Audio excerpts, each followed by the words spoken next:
Maraming salamat sa bagong buhay, bagong pag-asa at sa lahat ng biyayang ibinigay ninyo sa amin. Patawarin niyo po kami sa lahat ng aming pagkakasala at buksan niyo po ang aming isipan upang kami matutunan sa aming aralin ngayong araw. Naway bigyan niyo po kami ng katatagan ng loob upang harapin ang bawat pagsubok na darating sa aming buhay. Naway gabayan niyo po kami sa paggawa ng mga kabutihan sa aming kapwa upang maging mas karapat-dapat kami sa iyong pagpapala. Amen. Our memory verse of this week taken from the book of Psalms chapter 1 verse 2. It says that, "But his delight is in the law of the Lord, and his law doth he meditate day and night." This verse reminds us that a true Christian is happy to obey the law of the Lord, to obey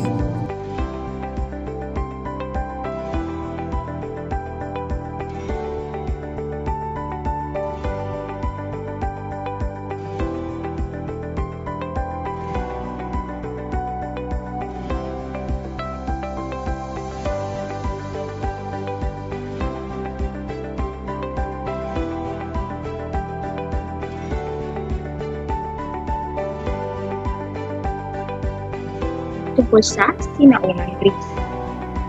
So, sa pagitan ng 1,600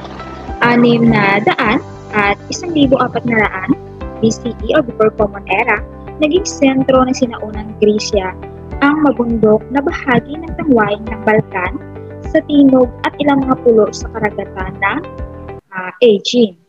So, ang maunlad na uri na pumumuhay dito ay nakasentro sa pulo ng Crete. Ang Crete at ang Greek Peninsula ay ang sinasabing lunduyan ng kabihas ng Kanlurani. So, ang mga mainam na daungan na nakapaligid sa Greece ay nagbigay daan sa maunlad na kalakalang pandagat na naging daan o dahilan sa kanilang maunlad na kabuhayan. So, punta tayo sa geografiya.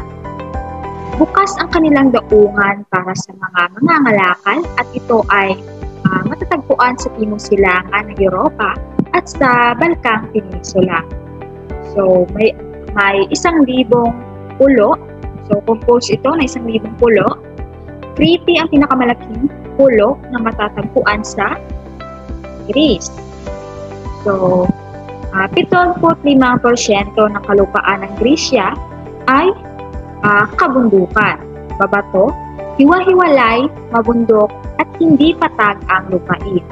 Hindi binayaan ng mainam na kabundukan. So, ngayong araw, pag-aaralan natin ang kabihas ng Minoan at Mycenaean. So, ano nga ba ang Minoan? Unang pag-aaralan natin ay ang kabihas ng Minoan. So, ang kauna-unahang sibilisasyon na Aegean ay nagsimula sa Crete. Saan nagsimula? Sa Crete, tama. So, dito nagsimula ang kauna-unahang sibilisasyon na Aegean. Nagsimula ito noong 3,100 BCE, before Common Era. Tinawag itong sibilisasyong Minoan batay sa pangalan ni Haring Menos. So, ito si Haring Menos.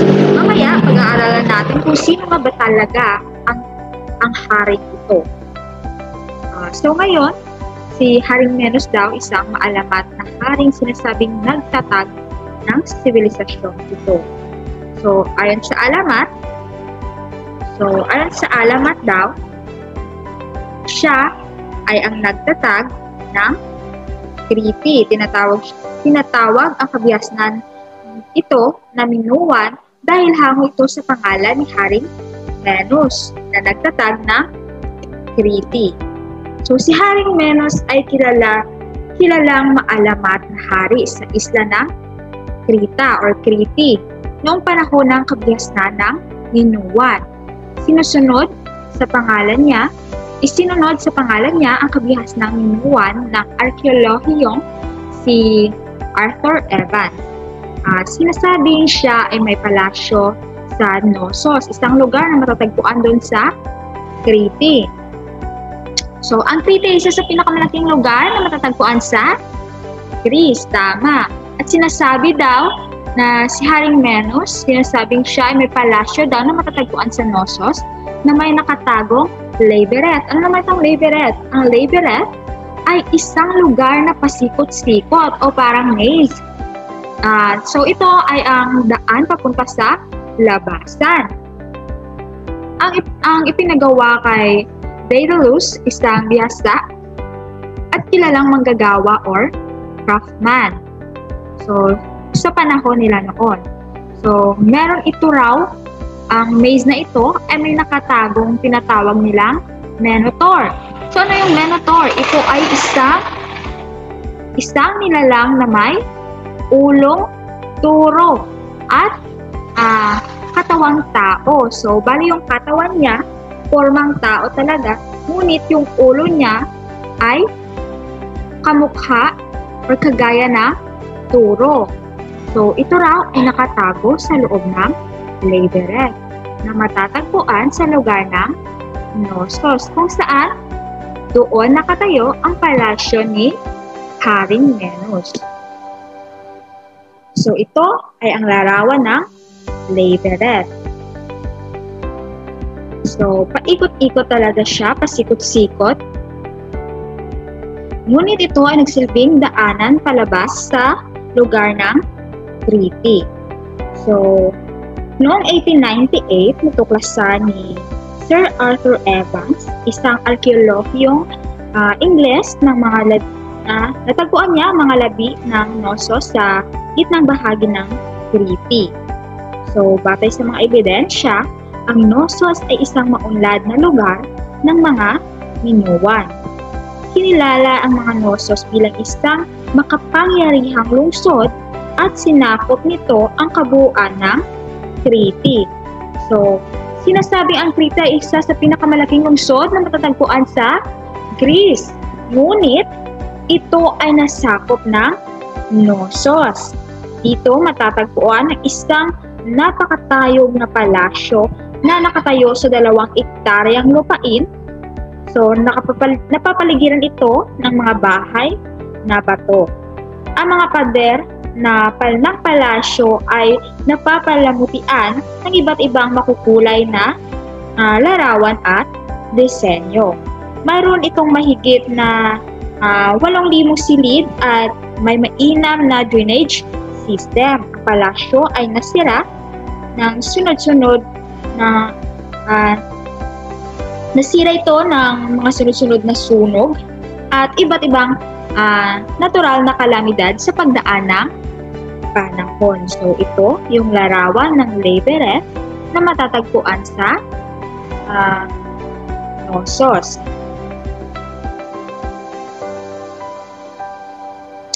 So, sa paglipas ng ilang pang taon, ay tinatayang mula sa 1,600 hanggang sa 1,100 BCE or before Common Era, narating ng Crete ang kanyang tugato.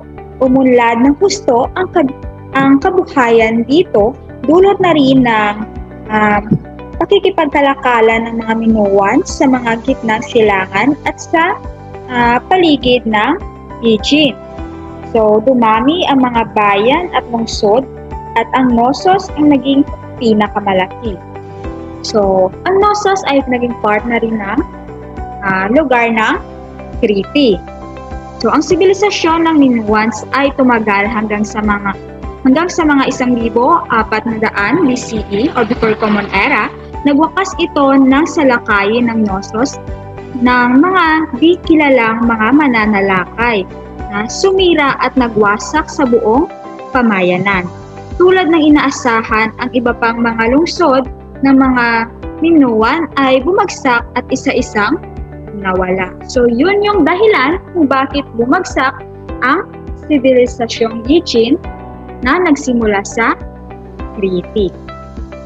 So, ito ay ang sinasabing palasyo na matatagpuan sa Knossos. So, ngayon, pag-aaralan naman natin ang tungkol sa mga Mycenaean.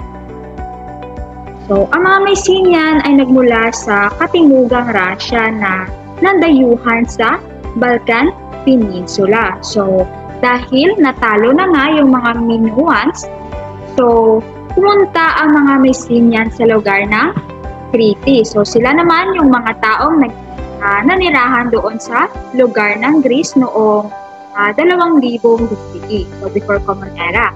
Ang lugar ng Mycenae na natagpuan sa Aplaya na karagatang Aegean ang naging sentro ng sibilisasyong Mycenaean.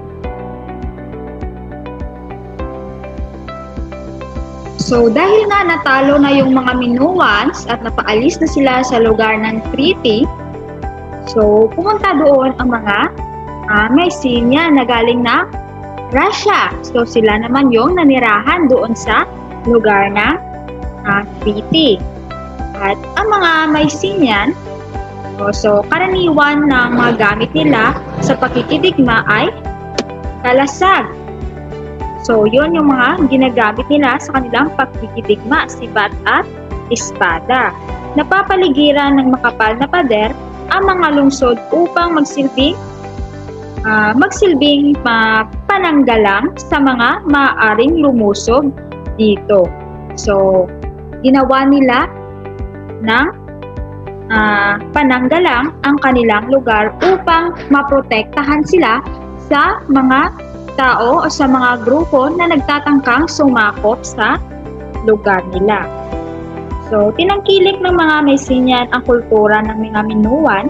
So, in-adapt man nila ang culture sa mga Minoans. Sa mga Minoans na una ga-estadira sa Crete. So, tulad ng paraang pagsulat, sistemang nagbigay ng disenyo sa mga Minoans sa lahat ng bagay na ginagawa nila. Mga banga at alahas, so kagaya ng mga bagay na iyan, bagaman at walang naiwang mga nakasulat na kasaysayan, ang pagsasalin-salin ng mga kwento ng mga hari sa bayaning Mycenaean ay lumaganap. Dinaglaon, ang mga kwentong ito ay nag-ugnay sa mga tao at sa mga Diyos-Diyosan. Ito ay sinasabing naging batayan ng mitolohiyang Griego. So, ang mga lungsod na Mycenaean at Troy. So, ang mga Mycenaean ay nagtayo ng mga lungsod na napalilibutan ng malalaki at matitibay na pader. So, nakita nyo kanina kung gaano katibay ang mga batong ginawa nilang pader upang maprotektahan ang kanilang sarili laban sa mga mananakop. Sa loob ng mga pader na ito ay ang palasyo ng hari. Ang pinakamalaki sa mga lungsod na ito ay ang Mycenae. Matatagpuan malapit sa kapatagan ng Argos. Ang pinakatanyag na hari ng Mycenae ay si Agamemnon. So, ito si Agamemnon. Siya ay isang pinakamatanyag na hari ng Mycenae. Ang mga guhong labi ng Mycenae ay natuklasan ni Heinrich Schliemann noong 1876 to 1878. So ngayon, ano nga ba ang Troy? Ang Troy ay lungsod na matatagpuan natin sa Turkey, malapit sa Hellespont. So, yumaman at naging makapangyarihan ang Troy dahil sa lokasyon nito. Ang Troy ay matatagpuan sa baybayin ng Mediterranean Sea kung saan maaari nitong pigilan ang mga barko ng mga Mycenaean na makipagkalakalan sa Aegean Sea at sa Black Sea at sumingil ng mga matataas na buwis. Noong una, kinubkob ng mga Mycenaean ang mga Troy, ngunit sila ay bigo dahil sa matibay na pader nito na nakapaligid sa lugar ng mga Mycenaean. So, kilala ang labanang ito bilang Trojan War. So, ito yung mapa ng Troy. So, ang Troy ay isang maunlad na lugar dahil nga siya ay may kontrol sa daloy ng kalakalan between Eugene Sea at Black Sea. So, ito ang eskultura ng lungsod ng Troy. So, dahil sa nangyaring away between Athenian and Troy, so ito ay naging dahilan kung bakit nagkaroon ng Trojan War. Pinapaliwanag ng mga historiador na maaaring isyo sa pagkontrol ng rutang pangkalakalan ng Eugene Sea ang dahilan ng paglusob ng mga Mycenaean sa Troy. So dahil nga dito sa balikan natin ang mapa. So dito ang lugar ng Troy. So dito siya ang may kontrol sa lahat ng kalakalan between Black Sea and Eugene Sea. So dito siya ang may kontrol kung sino lamang ang mga gusto niyang paraanin sa lugar na ito. So sinasabi ng mga historiador na ito raw ang kalakalang ito ay naging dahilan ng pag-usbong ng problema kung saan ito ay naging dahilan kung bakit nilusob ng mga Mycenaean ang lugar ng Troy. So balik tayo. So tumagal ng 10 taon ang digmaang ito bago tuluyang masakop ng Mycenaean ang Trojan. So, ang Trojan ay isang lugar na sakop ng Troy. So, ang pangyayaring ito ay naging batayan ng tanyag na akdang Trojan War na akda na ginawa ni Homer. Ito ay tinawag nilang Iliad at Odyssey. So, yan ang naging dahilan kung bakit nagkaroon ng Trojan War. So, ang pagbihag ng Troy ay ikwinento ni Homer sa Iliad. Si Homer ay isang bulag na makata na nabuhay noong ika-8 siglo sa Asia Minor o sa kasalukuyang Turkey.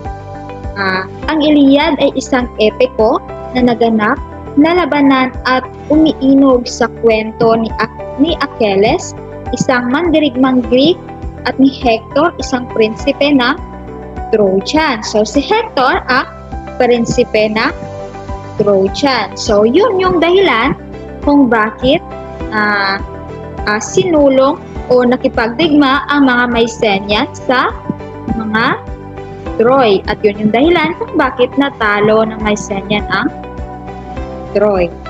So, ang mga Mycenaean ay gumawa ng isang higanteng estatwang kahoy na kabayo. So, kanila itong iniwan sa labas ng lungsod ng Troy. So, dahil doon, inakala ng mga Troy na umalis na ang mga Mycenaean dahil sila yung mga nagwagi sa labanan. So, yun yung dahilan kung bakit nauto nila ang mga Troy sa paniniwalang umalis na ang mga Mycenaean at sila ang nanalo sa labanan.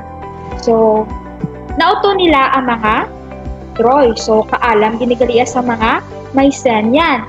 So, naghimo sila sa isa ka statwa na gawa sa kabayo. So, amo ni ang tsura sang statue na mukhang kabayo. Gawa ito sa kahoy.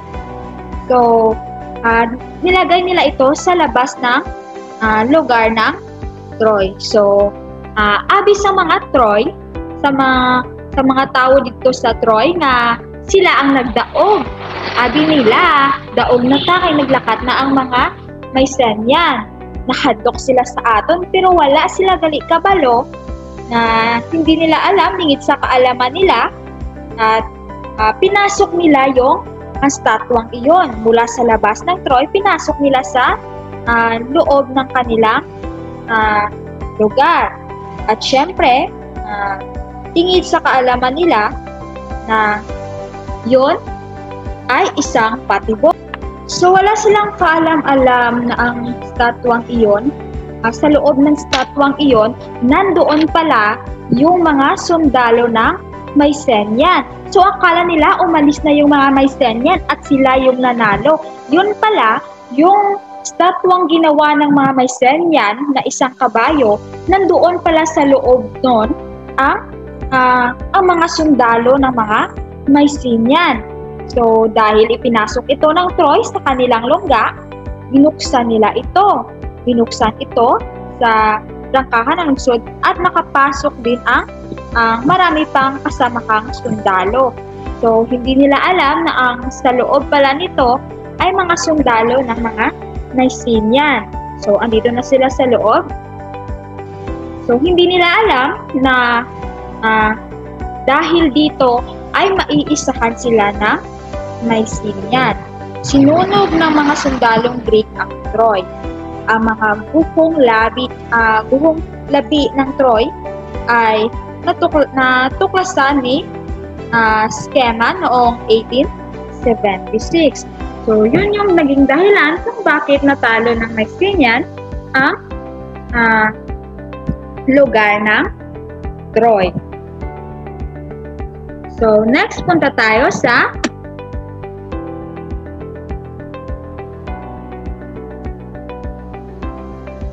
naman ngayon tayo sa kultura ng Mycenaean. So, yun yung dahilan kung bakit natalo ng Mycenaean ang Troy. Ngayon, punta naman tayo sa ano nga ba ang kultura ng Mycenaean. So, Mycenaean civilization. Mayaman at maunlad ang kabihas ng Mycenaean. Ito ay pinatunayan ng kanilang mga maskarang palamuti at sandata na yari sa ginto. So, mostly sa mga kagamitan ng mga Mycenaean ay gawa sa ginto. So, ganyan sila yaman, ganyan kaunlad ang kanilang kabihasnan. So, ang mga libangan ng mga hari ay naglalaman ng mga ginto at magagandang palayo, malalaki at matitibay rin ang kanilang mga palasyo dahil nga ito ay mostly gawa sa matitibay na materyales, gawa sa mga bato. At ang kanilang mga gamitan ay gawa sa ginto. So ngayon, pag-aaralan naman natin ang iba't ibang mga Diyos sa lugar na Mycenaean. So unang-una dito ay si Zeus. So si Zeus ang pangunahing Diyos. So siya ang pangunahing Diyos. So, chief of God at pinuno ng Mount Olympus, Diyos ng kalangitan, kidlat at hustisya. So, next ay si Hera. Si Hera naman ay reyna ng Diyos at ng langit. So, Diyosa ng mga kababaihan, ng kasal at ng pagkaina. So, siya si Hera. Ngayon, punta naman tayo kay Poseidon. So si Poseidon, yung kanina, siya raw ay ang Diyos ng karagatan, lindol, at gumawa ng mga kabayo. So siya ganun yung dahilan kung bakit nagkaroon ng mga kabayo. So next ay si Demeter. So si Demeter, siya ay ang Diyosa ng fertility, agrikultura, kapaligiran at mga panahon. Si Aphrodite. So, si Aphrodite naman ay ang Diyosa ng pag-ibig, kagandahan, desire at fertility. Si Apollo ay siya naman ang Diyos ng araw, liwanag, pagpapagaling, musika, tula, propesya, archery at katotohanan. Si Ares. So, si Ares naman ay ang Diyos ng digmaan, pagkagalit, at pagdanak ng dugo. So, tandaan nyo lang, pag sinabing Diyos ng digmaan, siya ay si Ares. Si Athena. So, si Athena ay Diyosa ng katalinuhan at strategic battle. Si Hephaestus. So, panday ng mga Diyos ng apoy. Si Hermes kartero ng mga Diyos ng komersyo, bilis, magnanakaw at kalakalan. So, yun yung iba't ibang Diyos at Diyosan. Ngunit hindi lamang doon nagtapos sa digmaang Maysenia at Troy ang problema at mga pananakop. Dahil sa pagdaan ng panahon, sinasabing isa sa dahilan ng pagwakas ng kabihasnang Mycenaean ay dahil na rin maraming mga mananakop ang nagtangkang sakupin ang lugar ng Mycenaean. Sa bandang huli, humina ang kapangyarihan ng Mycenaean na sinabing dahil sa paglusob ng mga mananalakay, humina ang kanilang kapangyarihan noong 1100 BCE before Common Era. Isang pangkat ng tao raw mula sa Hilaga ang pumasok sa Grisya at iginupo ang mga Mycenaean. So yun yung dahilan kung bakit sila natalo. Sila ay kinilalang mga Dorian. So sila ang nakatalo sa mga Mycenaean. Ang mga pangyayaring ito ay tinaguri ang Dark Age o madilim na panahon ng Greece na tumagal din ng halos na 300 taon. So ganoon ka tagal ang paghihirap ng mga tao na nanirahan sa Greece dahil sa mga pananakop na nangyari at digmaang nangyari sa panahon at sa kabihasnan ng Mycenaean.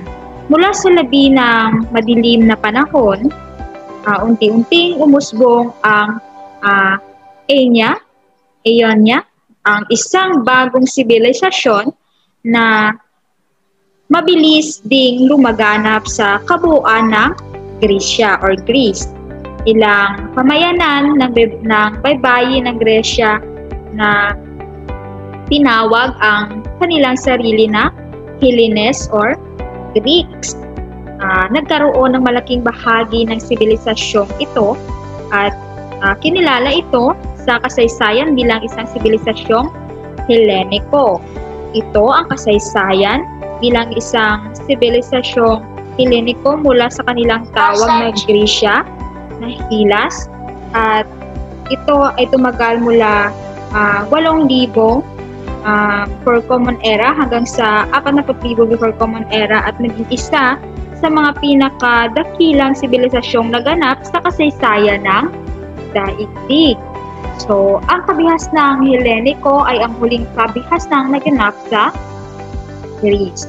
So, dyan lamang tayo magtatapos ngayong araw. I hope meron kayong natutunan tungkol sa kabihasnang Minoans, sa kabihasnan ng Mycenaean, at para sa inyong activity, sagutan ang pahina 102 sa inyong libro.